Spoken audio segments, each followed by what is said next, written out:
Hi అండి. అందరు ఎలా ఉన్నారు?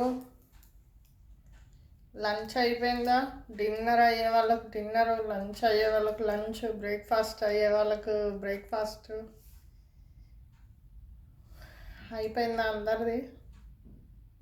మాకైతే సమ్మరు చాలా పీక్లో ఉందండి. ఇప్పుడు సమ్మరు కొంతమంది ఫ్రెండ్షిప్లు నెగ్లిజెన్సీ వల్ల దూరం అయిపోతాయి అంటారు కదా. అలా కాదండి, చెప్పుడు మాటల వల్ల కూడా చాలామంది ఫ్రెండ్స్ దూరం అయిపోతున్నారండి ఈ కాలంలో. ఒక హైదరాబాద్లో ఒక అపార్ట్మెంట్ అండి. ఆ అపార్ట్మెంట్లో టవర్స్ అంటారు కదండి. A tower, B tower, C tower, D tower, అట్లా ఒక ఏం చెప్తారు, అపర్ణ కన్స్ట్రక్షన్స్, మై హోమ్ భుజ, అట్లా కొన్ని ఉంటాయి కదండి. అట్లా ఒక ఒక టవర్లో ఒక ఇద్దరు ఫ్రెండ్స్ ఉంటారు. చాలా బెస్ట్ ఫ్రెండ్స్ అన్నమాట వాళ్ళు. వాళ్ళ బిల్డింగ్లో ఒకేసారి ఫ్లాట్స్ కొనుక్కున్నారు ఇద్దరు, ఆపోజిట్ హౌసెస్. అయితే కొంతకాలానికి ఒక ఒక 55 years ఆంటీ వాళ్ళు వచ్చారు. ఆ ఆంటీ వచ్చిన తర్వాత ఇద్దరు పిల్లలే కదండి వీళ్ళకి కొంచెం బాగా కుక్ చేసి పెట్టేది, అన్నీ పెట్టేది, చేసేది. తర్వాత ఆంటీకి పిల్లల మీద జెలస్ వచ్చేసింది. మీరు ఇంత చిన్న ఏజ్లో ఇంత క్రోర్స్ పెట్టి హౌస్ కొన్నారు, ఇంత డబ్బు ఏం చేస్తున్నారు, ఇంత గోల్డ్ కొనుక్కుంటున్నారు, మా టైంలో కన్నా మీరు చాలా గ్రేటు, 35 yearsలోనే మీరు ఇంత సంపాదన చేస్తున్నారు అని చెప్పి ఆంటీకి జెలస్ వచ్చేసింది. వీళ్ళిద్దరిని ఎట్లనైనా విడదీయాలి అనుకుంది ఆంటీ.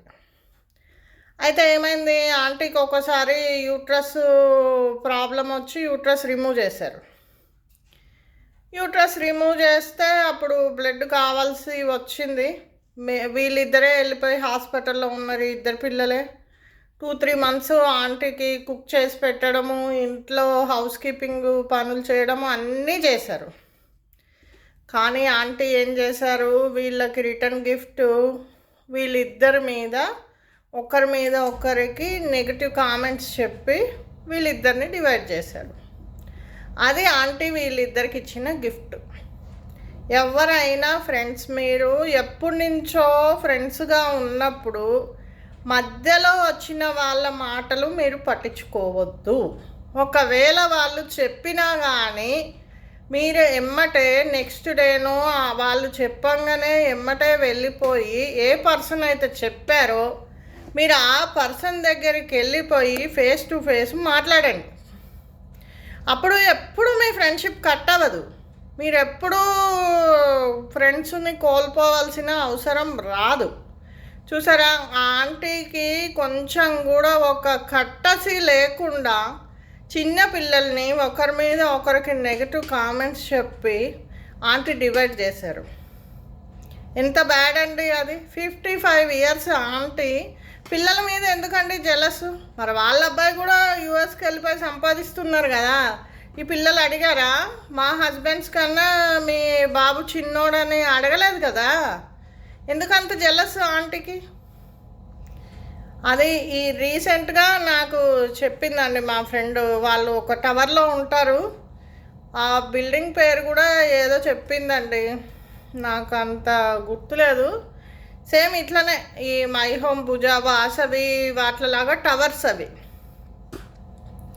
అలా ఉన్నారండి. మీరు పెద్దవాళ్ళు కదా, మన ఇంటి పక్కకు వచ్చారు కదా అని చెప్పి ఉన్నది లేనిది ఉన్న లోపల ఉన్న సీక్రెట్స్ అన్నీ కూడా మీరు ఎవరికి షేర్ చేసుకోవద్దు. ఓకే, షేర్ చేసుకుంటే ఇప్పుడు ఈ ఆంటీలాగే చేస్తారు. ఎవరు కూడా అంత శుద్ధపూసలు ఏం కాదండి ఇప్పుడు ప్రపంచంలో. ఈవెన్ పేరెంట్సే లేరు, అంత సిన్సియర్గా పేరెంట్సే లేరు. ఏ కొడుకు ఇష్టమైతే ఆ కొడుకు సైడే మాట్లాడుతున్నారు, ఏ కూతురు ఇష్టమైతే ఆ కూతురు సైడే మాట్లాడుతున్నారు.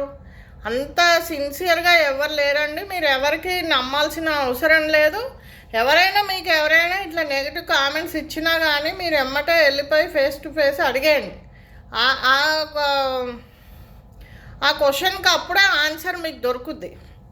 మీ ప్రాబ్లం అప్పుడే సాల్వ్ అయిపోతుంది. లేదంటే ఇంకా మీ ఇష్టం అండి. సంవత్సరాలు సంవత్సరాలు మీ ఫ్రెండ్షిప్ పోతుంది. ఈ లైఫ్ టైము అబ్బా మీరు ఏదో చేశారని చెప్పి ఎదురుపడినప్పుడల్లా దాని మీద మీకు కోపం వస్తుంది, మీ మీద ఆ అమ్మాయికి కోపం వస్తుంది. వాళ్ళు ఎవరితోటన్నా ఫ్రెండ్షిప్ చేస్తుంటే మీరు చూసినప్పుడు ఇద్దరు, ఎందుకంటే సేమ్ బిల్డింగ్ అయినప్పటికీ చుట్టుపక్కల ఫ్రెండ్స్ అయితే వస్తుంటారు కదా. మీరు దాని దగ్గరికి వెళ్ళొద్దని మీరు చెప్తారు, ఆ అమ్మాయి మీ దగ్గరికి వెళ్ళొద్దని ఆ అమ్మాయి చెప్తుంది. ఏదైనా కూర్చొని క్లారిఫై చేసుకోండి, అప్పుడే మీకు హ్యాపీగా తెలిసిపోతుంది. ఇలాంటి పిచ్చి పిచ్చి ఆంటీల మాటలు, వాళ్ళ మాటలు, వీళ్ళ మాటలు నమ్మకండి. మీ ఫ్రెండ్షిప్ మీద నమ్మకం ఉంటే ఎవరు ఏమి చెప్పినా కానీ ఓకే నాకు తెలుసు తను నా ఫ్రెండు అని చెప్పేయండి. ఇంకోసారి మీ దగ్గరికి ఎవ్వరు రారు. Okay friends, bye.